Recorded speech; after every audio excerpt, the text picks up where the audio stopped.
Bonjour à tous, dans cette partie je vais parler d'applications concrètes de calcul intégral défini. Alors j'ai programmé cette partie sur 3 capsules avec 3 applications importantes pour votre bac. La première application c'est un calcul d'air, deuxième application c'est un calcul de longueur sur une courbe et je terminerai par une troisième application sur le calcul de volume de solide de révolution.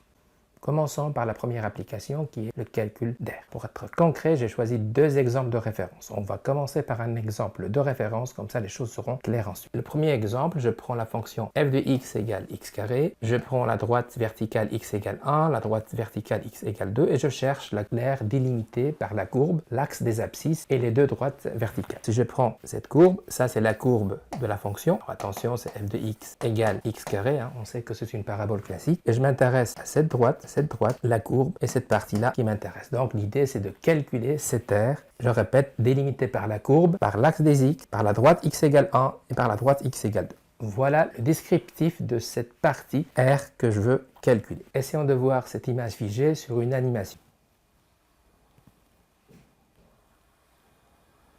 Alors on voit bien qu'on est sur une partie délimitée par la courbe, par l'axe des x égale 1, x égale 2. Cette aire-là correspond à une partie positive, on est dans la région positive de la fonction, et on verra comment calculer concrètement cette aire. Je passe maintenant à la partie calcul. On commence par la formule. Attention, c'est une formule qu'on doit connaître pour le bac, ce n'est pas une formule donnée. C'est une intégrale, attention, c'est une intégrale, on a besoin d'une borne inférieure, notre borne inférieure c'est le 1, notre borne supérieure c'est le 2, on a besoin de la fonction x carré par rapport à la variable d'intégration x. Voilà l'aire qui correspond à cette partie coloriée en bleu. Quelques points d'attention très importants pour le bac. C'est une question de signe. On voit bien qu'on est sur une courbe qui est située dans la partie positive et l'aire délimitée correspond aussi à une région positive. Donc c'est une question de signe positive.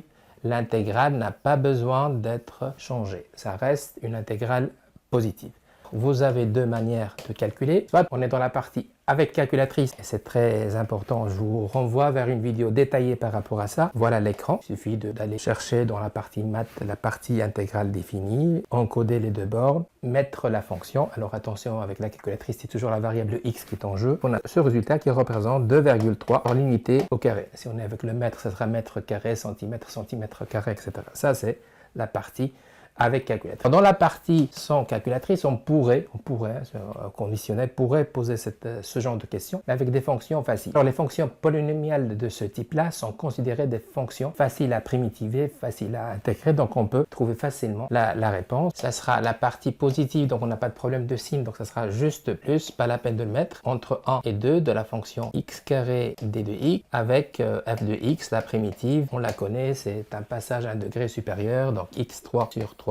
Ça donne 7 sur 3, valeur exacte en unité au carré. Voilà, vous avez bien vu que pour cet exemple-là, la partie sans calculatrice était faisable parce qu'il s'agit d'une fonction de base polynomiale de type x carré. Je suis avec un exemple de référence numéro 2. Alors vous avez bien vu que j'ai changé la courbe, j'ai changé la fonction, mais pas la question. C'est toujours l'aire qui est demandé, une fonction donnée et bien sûr 2 bornes, une borne inférieure et une borne supérieure. Donc j'ai choisi, pas par hasard, j'ai choisi une fonction qui change de signe. Vous voyez que c'est une fonction qui traverse le plan négatif, le plan positif, ensuite négatif, ensuite positif. Donc c'est une fonction qui change de signe. Attention, c'est très important pour le calcul d'air. Juste pour rappeler que l'aire d'une région est une valeur positive. On ne peut jamais avoir une aire négative par définition géométrique. J'anime maintenant cette partie figée et regardez bien le changement de signe. Alors je traverse en premier moment une partie négative, en deuxième moment une partie positive et je termine par une partie négative. Donc cette aire-là parcourt 3 régions. Une région négative de moins 2,5 à moins 2, ensuite de moins 2 à 0, ensuite de 0 à 0,5. Je termine par la partie calcul. Alors pour calculer cette aire-là, alors juste je précise les bornes. À 0,5, on a 3 régions qui représentent cette aire globale. Alors, la formule est toujours la même, il faut la connaître pour le bac et attention, il faut la connaître avec ses nuances. Et la première nuance ici, c'est l'existence d'une région négative. Région négative, ça veut dire qu'il faut équilibrer par un moins pour reprendre le signe positif d'une aire. Donc, si je veux vraiment calculer avec les formules, ça sera une première intégrale entre moins 2,5 moins 2, la fonction. Et attention, pour cette partie-là, j'équilibre par un moins. Ensuite, j'ajoute une intégrale positive entre moins 2 et 0 de la même fonction. Et je termine par une partie négative qui va de 0 à 0,5 de la fonction f de x d de x. Voilà cette R. Alors attention, la décomposer en 3 morceaux pour prendre en compte le fait que c'est un changement de signe dans chaque région. Point d'attention est toujours le même, c'est le signe. Attention, le plus et le moins. Si on est dans une région négative, on va insérer le moins pour équilibrer. Si on est dans une région positive, pas la peine puisqu'il est déjà positif. Pour l'aspect calcul final, on a soit une question sans calculatrice, soit une question avec calculatrice. Souvent, ce genre de question se pose dans la partie avec calculatrice. Donc, en principe, on calcule 3 intégrales. Voilà les écrans de votre calculatrice. Juste faire attention à cette question de signe. Donc, celle-là, c'est à moins 0. Donc, il faut prendre sa partie positive. Donc, 0,97 plus cette partie déjà positive, donc 2,66. Cette partie négative, donc j'équilibre par un plus, ça donne 0,192. Cette somme donne juste l'aire de la partie demandée. Sans calculatrice, pour ce genre de polynôme, on ne va pas vous poser ce genre de questions parce que ça va prendre un peu de temps.